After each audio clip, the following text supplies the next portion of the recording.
Ian, how you doing today? I'm doing very well. How are you doing? I'm also doing well. Mohib, how are you doing today? Amazing, brother. Can't Awesome. complain. Yeah, so today I had a salmon fillet, which is like 150 calories, two eggs, which is 70 a pop, 140, and then I had cilantro, onion, lemon, and garlic. That was like, and I had two pieces of sourdough bread as well. So that's like 850 total with a coffee with protein shake. So that was 850 total. That was my breakfast this morning. What do you guys think about that? I'll go first. I think that's a good breakfast. 850 calories. It might be a little much for the start of the day because you still have to go the rest of the day, and you don't want to eat all your calories in the morning. So that way, at the end of the day, you can only eat a little bit, and you might be starving. So it might be a good idea to maybe eat a few less calories in the morning, and then proportion it out evenly throughout the day so you get three square meals throughout the day. But as far as health goes, that sounds pretty darn healthy to me. I think it's a matter of trial and error, trying to see what works for you. And if you do get your fill in the early part of the day, then you just got to see what happens. You got to see that are you gonna feel what your goal is to try to feel less hungry throughout the day. I think it And did that I think job. that Yeah, I think I felt less hungry. I didn't eat again until like 6:30 p.m. and from there I had like chicken tawuk, which was like four sliced pieces of chicken breast with like two thin pita breads, and that was supposed to be it with water. But I did get two sides with that, which was fries and hummus. I did slide that to my friend because I wanted to avoid that. But then I just wanted to try some fries, and I ended up eating half of those fries. Yeah, it happens, when I think the important thing is that you're aware of it and just think about how it made you feel when you ate those fries. Did you regret it? Or did you really like, oh, this was a good idea. I'm really glad I did that.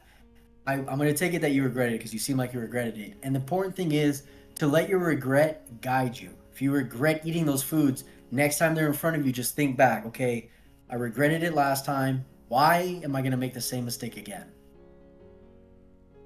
Man, I think you should take accountability with I mean, basically you feel bad about it, take action. That's 50 push-ups worth of food, right?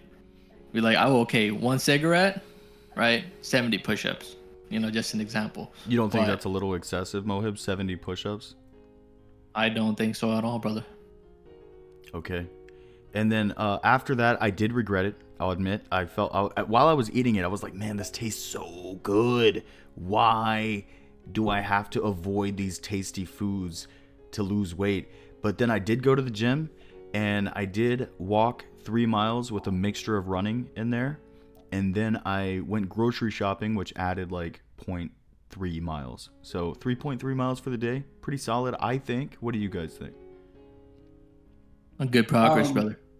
Yeah, I would say since you're at the start of it, it's a good progress. I think the biggest thing is just building the habit. If you can't do it regularly, if you go too hard all at once and you take 3 or 4 days off, you're already breaking your habit.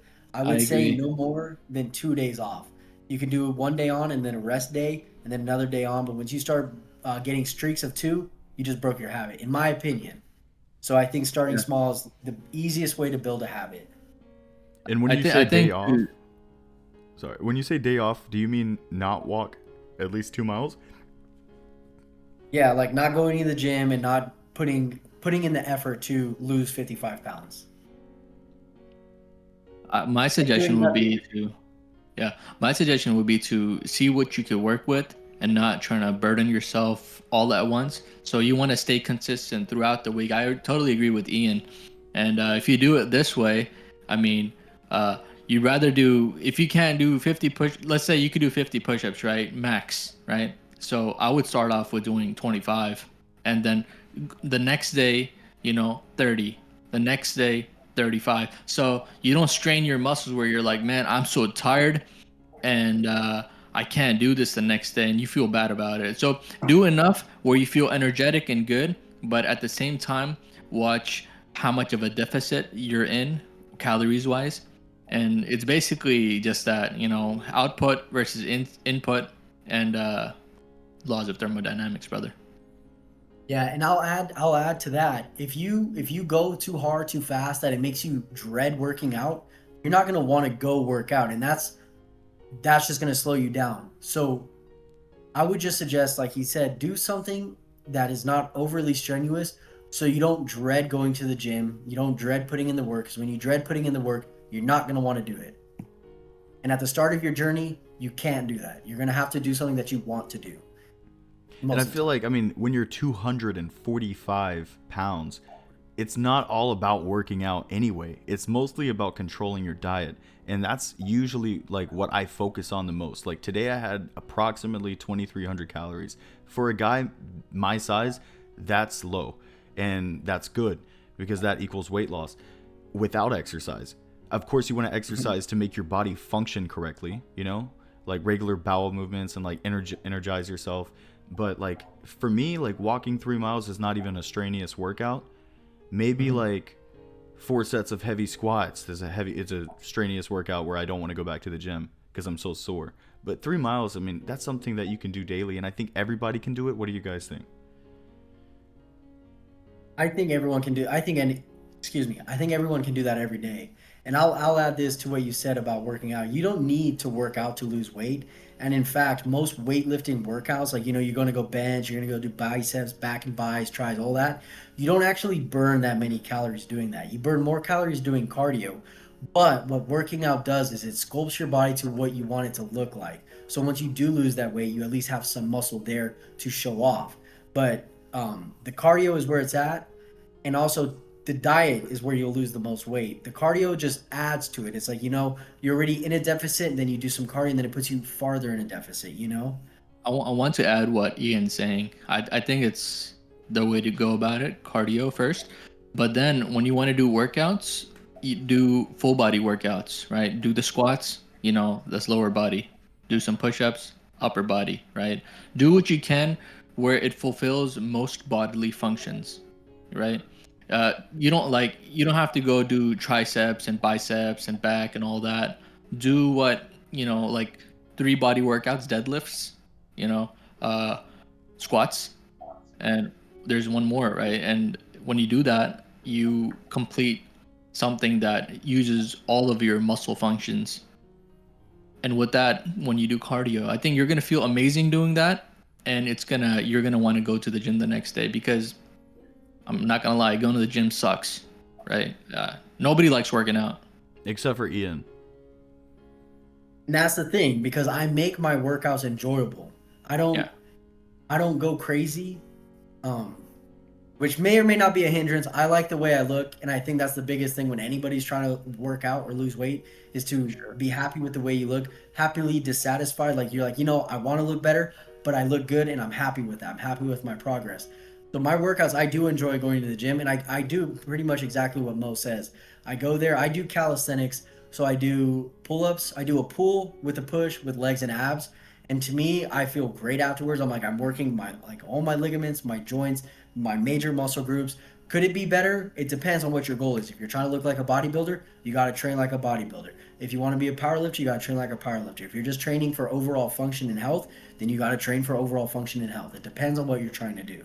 And I noticed you say cardio is like important for weight loss. I definitely agree. I think everyone who has the slightest clue about weight loss would agree with you. But don't you, like, when you do heavy lifting, of course, when you get sore, you're burning calories on the couch. It's like passive income in a way, right? Like calories in, calories out is just another way to calculate accounting for finance, right? And like you want passive income. And for me, that's like my legs are sore. I'm burning calories right now, recovering, right? Yes, but I don't think you burn as many calories as you'd like to think you are. You don't burn that many calories after the workout. And I'm like 90% sure. I'm not a scientist, so I don't, just for a few YouTube videos I've watched, people have discussed that the afterburn effect that you're talking about is not actually as high as what most people think it is. And I'll add this too. You don't need to do cardio to lose weight. You don't even need to work out to lose weight. You just need to eat less and do more to lose weight. That's the bottom line. Do more. And the more you do, the more calories you add to it. But the amount of calories you burn from like a run is not as high as you think it is. But it all just comes down to your diet, 100%. If you can get that in control first, your weight will just naturally drop. Yeah, but you should be at a healthy level of calories. Let's say you're going for 2000 is like what you do usually. Go for 1800. 200, control that, right? I think 1500, 1400 is too less for your body, and it would affect your health in a way which is not good.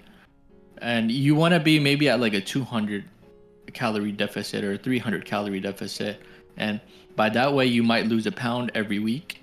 And if you keep on doing that, be consistent with it, you'll see drastic results. You'll see good results actually, which is better.